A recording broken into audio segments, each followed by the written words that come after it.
ఈరోజు మన పాఠశాలలో వందే మాతరం ఆవిర్భవించి 150 సంవత్సరాలైంది. కాబట్టి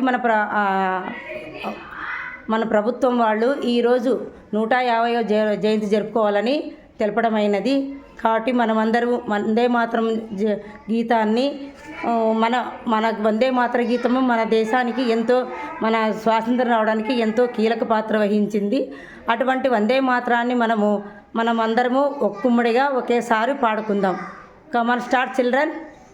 వందే మాతరం వందే మాతరం సుజలాం సుఫలాం మలయజ శీతలం సస్యశ్యామలం మాతరం వందే మాతరం శుభ్రజోష్ణం పులకితయామిని పుల్లకుసుమిత ద్రుమదల శోభిని